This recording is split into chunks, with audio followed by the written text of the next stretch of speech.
Good afternoon, good evening. We have taken our analysis of the interaction of buyers and sellers, and we've derived the diagram of the market and so forth. And then we looked at all the factors that would shift demand, all the shift factors, all the things that would change supply, what would be the effect on market prices, and so forth. And then last time we looked at inside the firm. We began to focus within an individual firm and think about how the firm makes a decision to maximize profit. And in doing that, we looked at how the firm is organized. We had one short video on the organization of the firm and why it benefits employees to have the owner keep the profits. And the answer is because the owner then takes on the risk and the employee is being monitored, so the employees all work to their capacity, and consequently I'm able to pay higher wages because I'm getting the productivity from them. We know that the owner is trying to maximize profit, and that means increase total revenue or decrease total cost. The way you increase total revenue is price times quantity. So if you can get people to be willing to pay a higher price by doing what they want you to do, by providing the qualities that they want, that's a way to increase profitability. And then the same thing is true on the cost side. If you can find ways to minimize the cost of production, to produce more efficiently, adopt new apps and new software programs, that's a way of saving in the cost side. And again, you have an incentive to do that, which also, by the way, normally makes your employees more productive because they're operating with more capital or more software. We noted that just mathematically, if a unit brings in more additional revenue than it adds to cost, then it contributes towards profitability. We don't know if you're making a profit. That would depend on total cost and total revenue. But we know producing a unit that adds more to revenue than it adds to cost would contribute towards positive profitability. So as we said, the question we were addressing last time is what's the best rate of output to maximize profits? We noted some regularities within the firm. We noted that as you hold one input constant and you add a variable input to it, eventually marginal product goes down. And my example was I have two machines and I have so many square foot. If I add workers, they can produce more units. But at some point, the additional amount of production is going to decline, declining marginal rate or the law of diminishing returns in that particular way. So we noted marginal product has this kind of a shape to it. At first, it's increasing. Additional workers are adding more to total product than previous workers, and that's due to the fact of teamwork and specialization. But eventually, you run into declining marginal product in that way. Because marginal product looks the way that it does, marginal cost is going to look this way.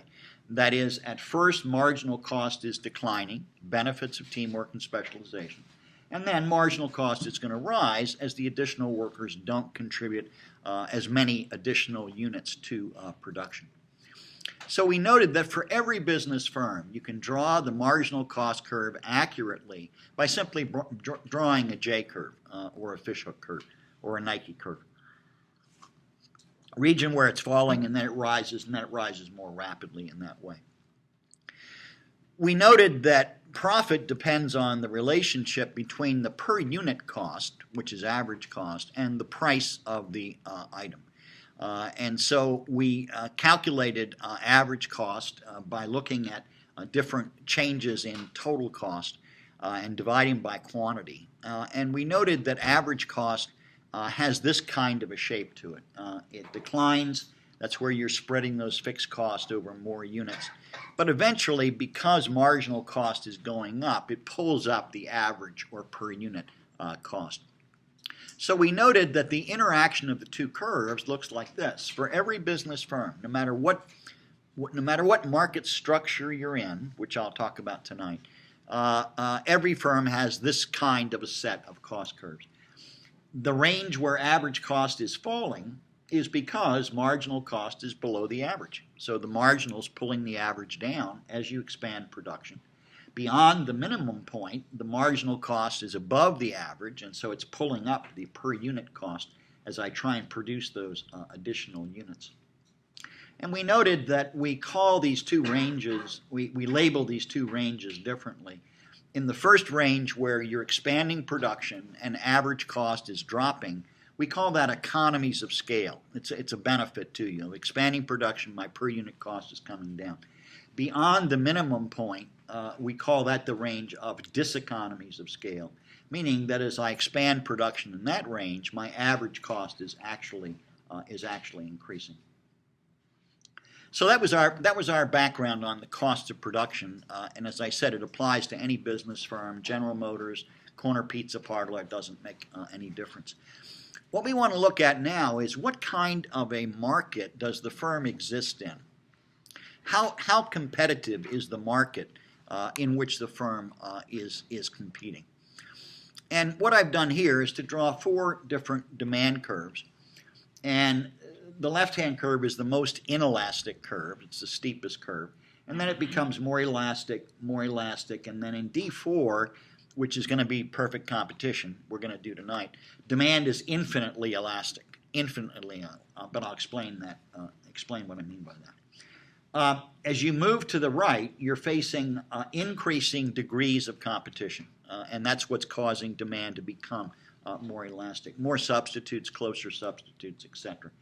And as you move to the left, you're looking at more market power that the firm actually has. You may want to make a note, because I don't think it's on the slide. I think it's in the class notes, though. The term market power means the ability to charge a price above marginal cost. And obviously, the bigger that ratio is, the more market power the firm has. But the market power means simply the ability to charge a price above marginal cost in whatever rate of output that you in fact chose.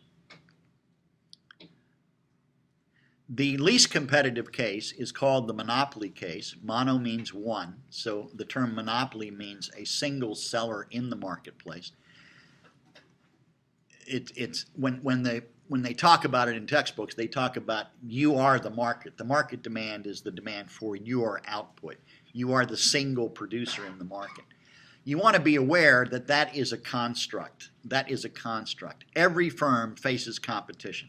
There are always substitutes. There are always alternatives, right? They may not be very close, but there are always alternatives. This might be the curve that would face Microsoft for the operating system of Windows 10. Are there substitutes? Sure. There's Mac OS, whatever it is now. There's what's the one on the internet that's open source? Huh? Linux. What? Linux. Firefox. No. It's a operating system. It's Linux. Yeah, Unix. Right. Thanks. Is a substitute, and Apple's operating system is a substitute, but they're not close substitutes, because there's lots of software that's been written simply for Windows that you can't run on other machines, as I've found out. The university told me I'm supposed to use this one program to caption the videos, and I have a Mac, and you can't use that program to caption them. As we have a few firms in close competition, we move to what the economists call the oligopoly model, And that means there are a few firms that dominate the production of the industry. Maybe 4 firms produce 85% of the output. A duopoly, which is a subset of oligopoly, means there are 2 firms. A duopoly means 2 firms dominate the market. Best example of that is Duracell and Energizer. And probably have 85 to 90% of the alkaline battery market. Kirkland makes alkaline batteries. There's a Korean company that makes them, but the 2 major producers are Energizer and what did I just say? Copper Top, right. As you move to situations where there's more competition, and you have a more elastic demand curve, this is where there are a lot of firms producing differentiated products. This is called monopolistic competition. And I apologize for economists who couldn't come up with a better name than simply calling it monopolist and competition. This is like the market for Scott paper towels. There's lots of close substitutes, lots of close substitutes. In fact, people coming from Europe or from Asia that go into a grocery store the first time in the United States are just overwhelmed by the choices that Americans have. In most of the countries of the world, if you go to the grocery store, there's one paper towel, right? There's a white paper towel, and that's it. Now here you have colors, and then you have patterns, and you have absorbent, and you have strong, and you have all these different characteristics. So that model is called monopolistic competition, and I'll explain those three models after Thanksgiving. The most competitive case is referred to as perfect competition. Perfect competition. What's wrong with that name? Good. Nothing is perfect, right? But what they're saying is, and by the way, that's why I call this the price taker model, which you'll see why it makes more sense to call it that. But what they've done is they've said, the economists have said, what characteristics would drive the most competitive case that a firm could possibly be in? And they've made up these four characteristics to describe this condition of what's called perfect competition. And as I said, it's called the price taker model, or the most competitive case. The assumptions for a firm that is a price taker would be, one, that there's a large number of both buyers and sellers. And I mean thousands of buyers and thousands of sellers. The second is that all the output from the different firms is identical once it gets to market. So the term homogeneous, homo meaning one, homogeneous means that once it gets to market, your output is indistinguishable from the other firms. And the closest example of this, which comes relatively close, is the market for farm products, like wheat or corn or soy or those kinds of products. There are thousands of firms growing wheat, and the wheat is ranked by quality, and so there's a standard ranking that the places use, and it's called AAA is the highest rating. So you might have a description of the product being AAA hard hull winter wheat. Hard hull is the variety, winter wheat's the seasonality, and AAA is the quality level. But once your stuff gets to the Kansas City product exchange, all of it looks the same because it's all divided up by grade. So you can't tell. So that's what it means by homogeneous product. It also means that their output is a perfect substitute for yours. It's a perfect substitute in the minds of the buyers. The third assumption is that there's no cost of information to either buyers or sellers. Zero information cost means that all the buyers know where the product is, all the buyers know the current market price, all the buyers know the quality conditions, all the sellers know the latest techniques of production, all the sellers know where the market is and the market price and all those kinds of things without investing any money. They simply know it automatically in the model, being zero information cost. The cost in agricultural markets is extremely low because they are worldwide markets, and the prices are all announced every morning on Farmers Radio at 4:30 a.m. And they have future market prices, what contracts are selling for today that promise delivery in the future, and those kinds of things. And then the trade associations also, which exist in every industry, but in farming, disseminate rather quickly the newest techniques of production. So farmers who are informed pretty much know the latest stuff that's going on. The ability to use drones to fly over the fields and measure moisture content, measure growth amount, take infrared from satellites and so forth, allows farmers to actually see their land and see exactly where they need to water, where they need to irrigate, because they can see from that, or where there's an insect infestation and where they need to put those things. So it's really truly amazing the information that's done today, and almost 90% is grown on large corporate farms. The family farm is a very small part of the industry. Many of these are really big corporate operations, and so they can invest in the latest information and technology. The fourth assumption is that there's no cost of entering into production and no cost of leaving production of a particular product. Zero cost of entry and exit of firms. And again, agriculture is a pretty close example of that, because you can switch production from AAA hard hull winter wheat to soybeans next season, and you don't need to buy any different tractors, or you just buy different seed. Or you could switch to corn, you could switch to soybeans, or whatever you wanted to. So that assumption is very closely approximated in the industry. You can go into production and come out of production without any fixed cost or changes in fixed cost. So here we have our standard market model, which you all are familiar with. We know that the interaction of all the buyers with all the sellers is what drives market price, what determines market price. And now we're looking and focusing in on the firm itself as part of this market. And we're trying to decide what's the right rate of production under the assumptions that we laid out. So each farmer takes that market price as a given. Each farmer listens to those, the radio shows, and it says, AAA hard hull winter wheat selling for $1 a bushel. So he knows what the market price is. And because he or she is such a small element, just infinitesimally small output relative to the total international market, the demand facing the firm is really horizontal at the market price. And it means that no matter where you produce, if you produced at this rate, you could sell that output for $1. If you produced at 10,000, you could sell each one for $1. If you produced 100,000, you could sell each one for $1. Anything that you could produce, any range of output that the individual firm could produce, will not affect market price because you're such a small portion of it. So we draw the demand curve in this funny way. We draw the demand curve facing the firm as being constant at the market price.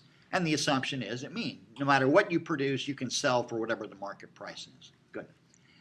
If that is the case, that I don't have to lower price to sell additional units, then in fact the price is the same as marginal revenue. So for this firm, as I said, no matter where I choose to produce, 10,000, 20,000, 50, 70, 100, each unit I produce can be sold for $1.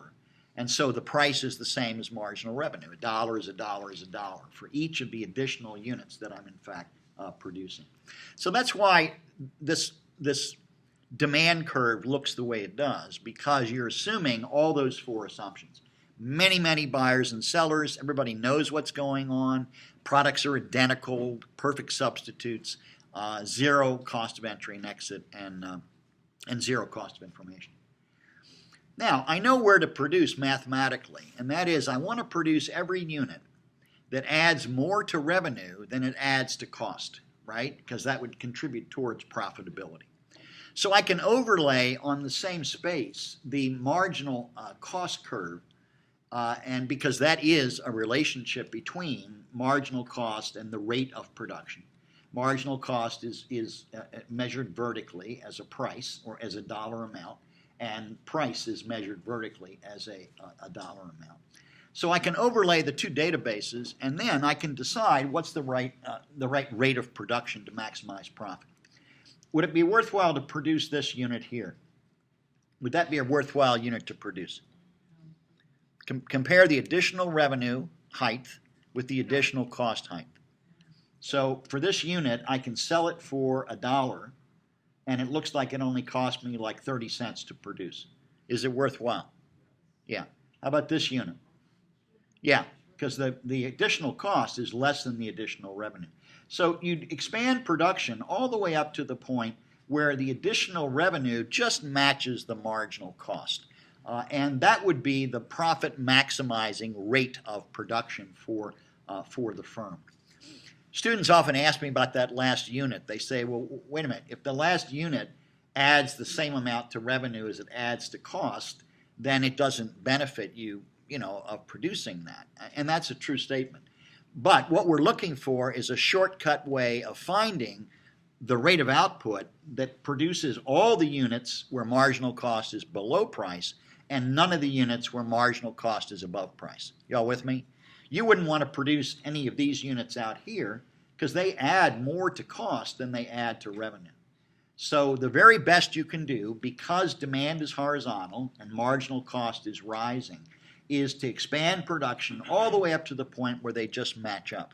And then you've produced all these units where marginal cost was below price. You haven't made a mistake and produced any of those units out there. So that phrase, marginal revenue equals marginal cost, is the profit maximizing rule for any business firm. We're going to do different models later on, monopoly and oligopoly. For any business firm, as long as the curves hold the relationships that they do, that's the best you can possibly do, because you're producing all the units that add more to revenue than they do to cost. You're not producing any units that add more to cost than they do to revenue. Yeah. Leanne. When marginal revenue equals marginal Cost. That's max profit, right? Not Yeah. max revenue? No, max profit. Right. Yeah, because you're comparing the marginals as you change the rate, right? You're comparing the additional revenue for each unit with the additional cost of production. So that would be the best you can do. Now, we don't have enough data to know if you're making a profit or not. We just know that's the best you could possibly do if that's the market price and that's your marginal cost curve. Yeah. So marginal MC is marginal cost, MR, which is equal to P is marginal revenue. Equal to P, which is marginal revenue. That's why anything above the blue line would be negative profit. Because the cost is over. Now, don't say negative profit because we don't have enough data to know profit. To know profit, I would need to know price and average cost, because marginal cost doesn't include fixed cost, right? Good. But the other statement is true, that the best you can possibly do is where marginal revenue equals marginal cost. If you're a price taker, the most competitive case, price is the same as marginal revenue. And so that's why we can have that identity in them, because I can sell every bushel for $1 as I do that. Good. So to see, I just did that. Good. So there's the profit maximizing rate of production is where the two are in fact equal. We know that total revenue is the price per unit times number of units produced. We've solved already for the best rate of production, which is QE. So on the diagram, total revenue would be this area. It would be the price per unit times the number of units being produced. So total revenue would be price times quantity, or that area on the diagram. To find profit, yeah. What was the equation you had before in the previous slide? Just price times quantity, right? To find profit, though, I need to compare that amount of total revenue, which we now can see on the graph is that area, price times quantity, and price should be up.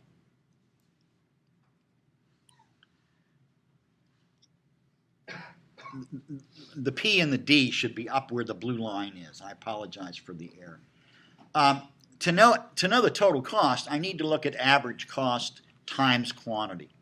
Average cost is what? The total cost divided by number of units, right? Good. So if I know the average cost, which I can draw in, I know what it looks like, and I know the quantity, I can multiply the average times the quantity and get total cost.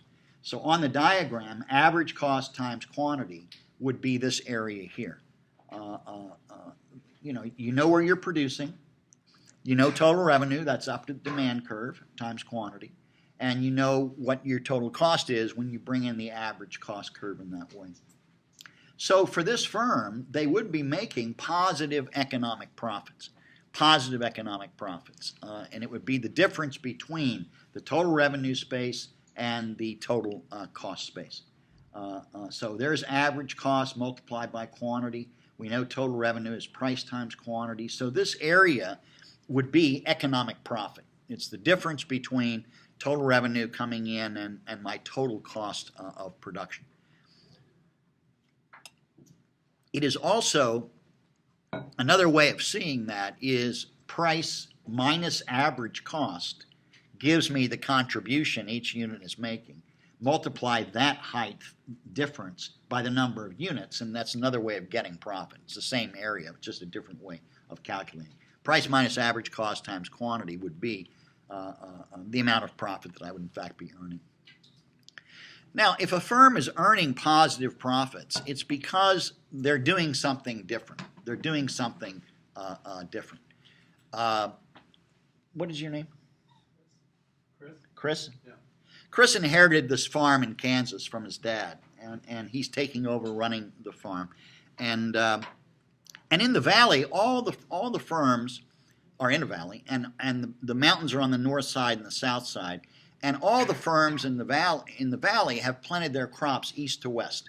Every farm around, including your dad's farm, has the rows going east to west.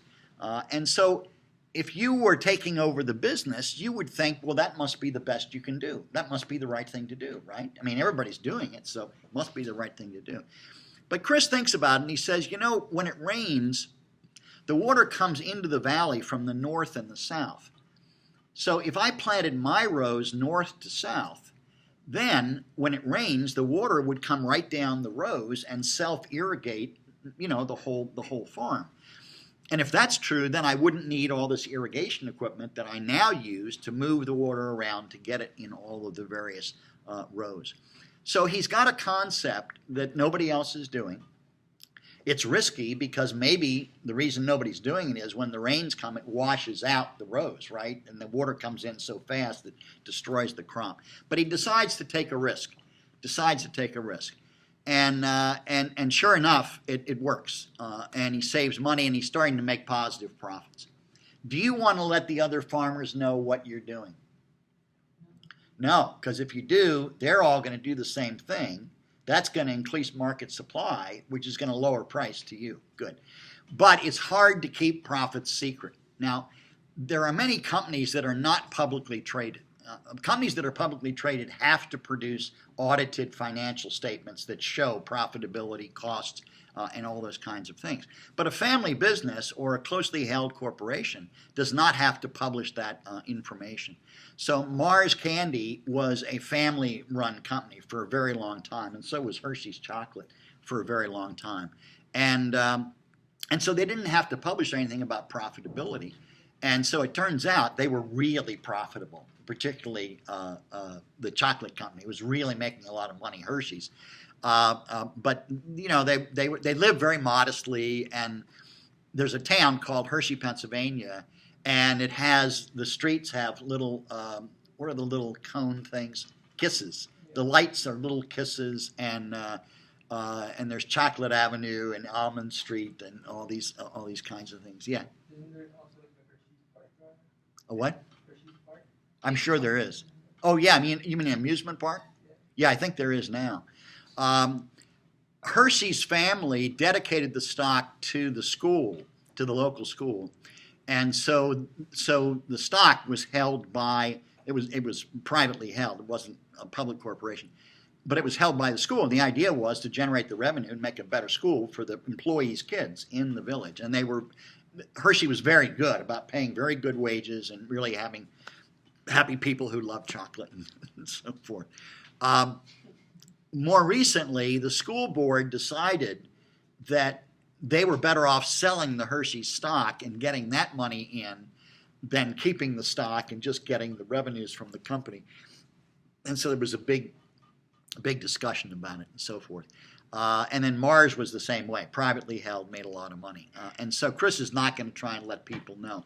But when you have a lot of money, it's hard not to spend it. And so at some point on Monday morning, when all the farmers drive down to the local restaurant to talk about who was in church and who was not in church and who was seen with who Saturday night, Chris drives in a brand new Mercedes. And so all the farmers are like, whoa, wait a minute. And Chris is like, No, my aunt died, and I just, no, you're making economic profits, right? Good. In my example, they could see right away what you were doing because they could drive by and see what you were doing. But the seeking of knowledge about where profits come from is part of corporate espionage. And corporations are constantly trying to figure out why somebody else is making a positive profit. Is it their people? Are they getting resources more cheaply than I am? What's the source of their profitability? Because we've assumed that the information about the new technique is instantaneously known by the farmers. Remember, that's our assumption. Zero information cost. We know what's going to happen in the very next market period. And that is in the market, I'm sorry, let me go back for a second. Because the best rate of production is where marginal cost equals marginal revenue, you could trace out different demand curves and trace out the right rate of output to maximize profit. So if P1 is the price, that distance to marginal cost is the right rate of production. If the price were instead at P2, then the rate of production would be the distance to marginal cost. P3, the same thing. P4, the same thing. So this section of marginal cost is part of the short-run supply curve of the firm. Because you always produce where price equals marginal revenue, because in this model price is the same as marginal revenue, you now have the supply curve, at least a portion of the supply curve in that way. As a result of positive profits, as we talked about here, what am I doing? Oh, right. Oh, right. It's also true, by the way, that economic profits means I've included the cost of what I could be, I've included the revenue I could be getting from the next best product, because that's part of economic cost, right? The opportunity cost of the resources involved. So it's entirely possible that making an economic profit, it is therefore true that making an economic profit is like a super profit. It's like an extra profit, like a starred profit. Because accounting profit is just accounting cost. It's total revenue minus accounting cost. Think about it. So that's accounting profit. But economic profit includes opportunity cost as part of total cost. And so if price is above that average cost, then it's economic profits. And that is a rate of return more than the normal rate of return. All the other farmers are making 10% on their investment. They're all making $40,000, and that's about 10% rate of return.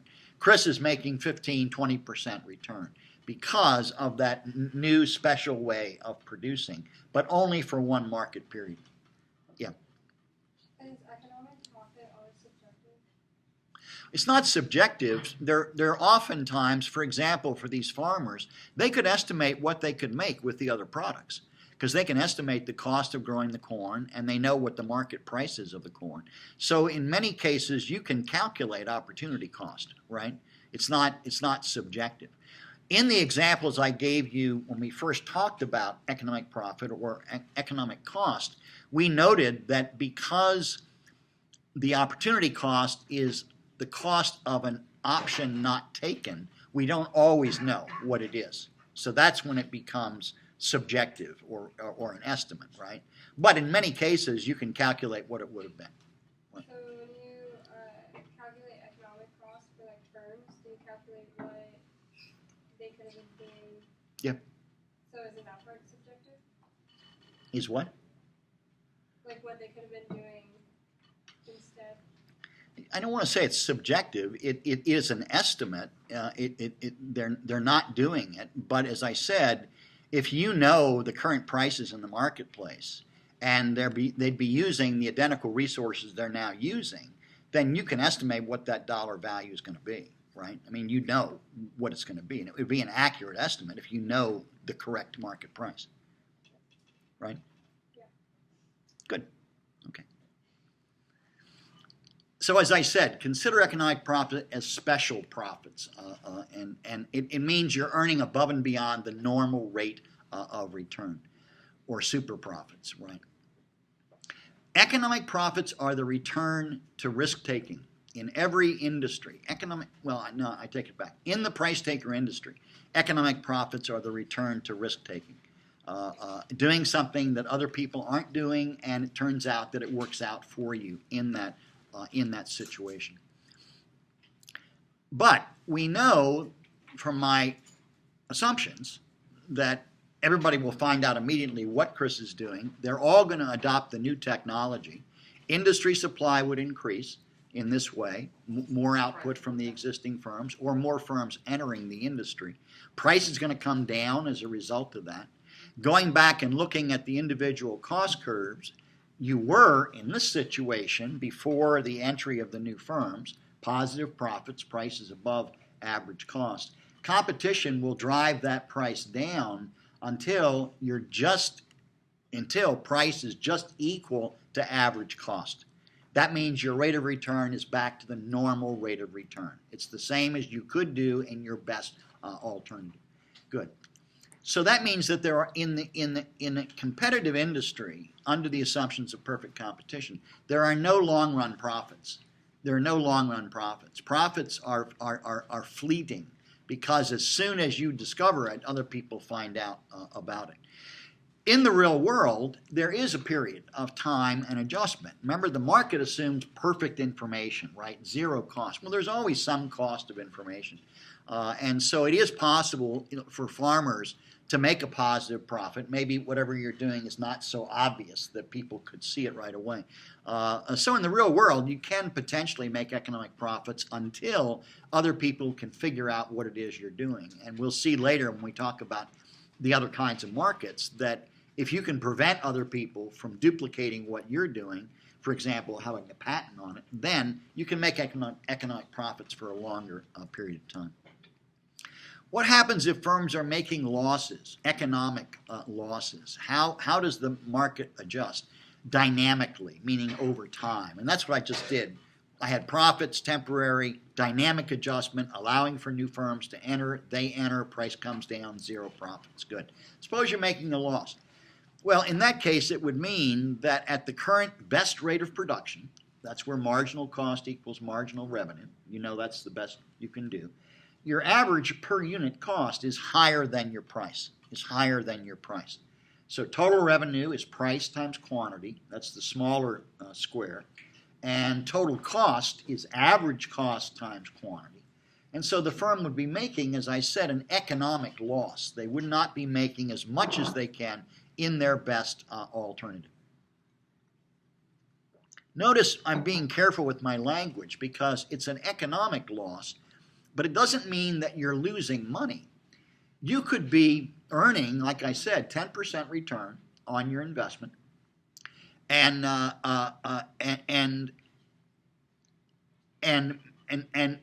you're covering your fixed cost. I mean, you're covering your fixed cost, you're covering your variable cost, and you're contributing towards covering fixed cost. So look at this example here. The question is, should the firm shut down immediately, or do they stay in business in the short run if they're in this position of making an economic loss? Well, to know that, I'd want to bring in not only total cost, but I'd want to bring in total variable cost. That's my operations cost. That's the cost of paying my workers, buying the seed, buying the fertilizer, and those things. That's variable cost. The other element of total cost is fixed cost, right? The total fixed cost. So we got the firm making a loss, and we want to know, should you shut down or stay in business? Bring in your average variable cost curve, which has this kind of a look to it. It's bowl shape, and it approaches average cost as you expand production, because the difference is average fixed cost, which is always falling. So draw in average variable cost. You know where you're producing at QE, so go up to average variable, and then multiply across, and that would give you total variable cost, my operational cost. Notice in this case that I'm earning up to the blue line. So I'm taking in enough revenue where I'm paying off my operating costs, and I'm paying off part of my fixed cost, right? I'm paying off part of my fixed cost. Or, remember, that fixed cost could be what I could be making somewhere else. So I'm contributing towards that, but I'm not meeting the total obligation. If there are fixed costs in the short run, you'd stay in business.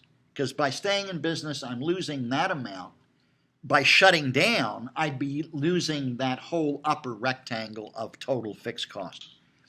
Average total minus average variable is average fixed. Multiply by quantity. That gives me total fixed cost.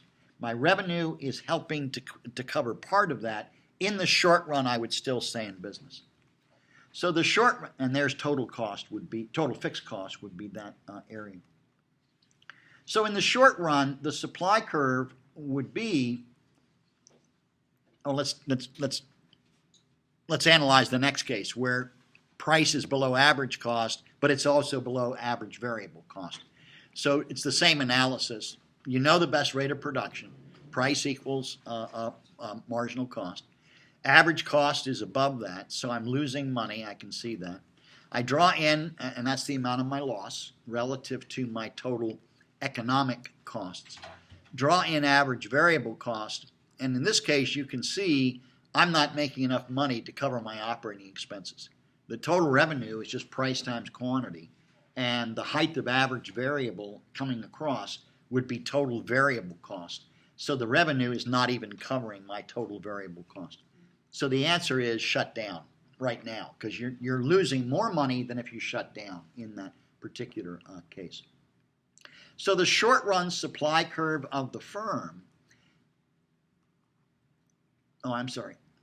dynamic adjustment. Existing firms losing money, some of them are going to drop out. And remember that their fixed costs change at different points in time. Everybody's fixed costs don't come due at the same time. As your fixed costs become due, in other words, you have to renew the equipment and so forth, you'd go out of business in the long run. Good. As firms leave the industry, where their loss is being made, they'd leave the industry, supply would decrease, market price would come up due to fewer firms producing in the industry. And as long as you're making losses, there's upward pressure on price as firms are leaving the industry until you get to zero economic profits. Zero economic profits. Once you've gotten to that point, there is no incentive for new firms to come in because there's no special profits being made here. There's no incentive for firms to leave because you're covering your opportunity cost and your best alternative. So that is a long-run equilibrium that I'll show in the diagram following. The short-run supply curve then is made up of these two portions. If price intersects marginal cost above average cost, that's the profitability range. That's where you have positive economic profits. If price is intersecting marginal cost below the average but above the variable, then that's where you'd stay in business in the short run because you're minimizing your loss. You're taking in enough revenue to cover part of your fixed cost in that case. But in the long run, you would in fact shut down. So the short run supply curve of the firm is marginal cost above average variable cost. It's that two sections make up the short run supply curve. The long run supply curve would be marginal cost above average cost because if you were below average cost in the long run, you'd shut down. You wouldn't renew your equipment in that particular way. So the implications are, number one, demand's horizontal at the market price. And two, the market is efficient because you're producing every unit up to the point where the marginal cost of production to society matches the price you're receiving. And that's the best rate of output you could produce for society's gains from trade. Competition will cause price to go to equal average economic cost. Zero economic profits as a result of them. And as we said, economic profits only exist in the short run. That doesn't mean that it's not an incentive for you to try to find ways to make economic profits. As I said, in the real world, information is not zero cost. It may be not very costly, but it's not zero cost. And so firms are constantly trying to search for what could I change that would allow me to earn those temporary economic profits. So these two diagrams together describe what we call an industry equilibrium, a long-run industry equilibrium. On the left-hand side, we know the market is in equilibrium because the market price is the equilibrium price. We know when that's the case, there's no incentive for price to go up or price to go down. It's just clearing the market, right? The rate of production matches the rate of consumption. No pressure on the market price to change unless something changes in the fundamentals. And then the picture of the firm is as we've drawn it on the right-hand side. And that is that total revenue, price times quantity, is the same as total cost, average cost times quantity, zero economic profits. Zero economic profits. No benefit of firms to enter, right? No benefit, no reason for firms to leave because you're covering your opportunity cost.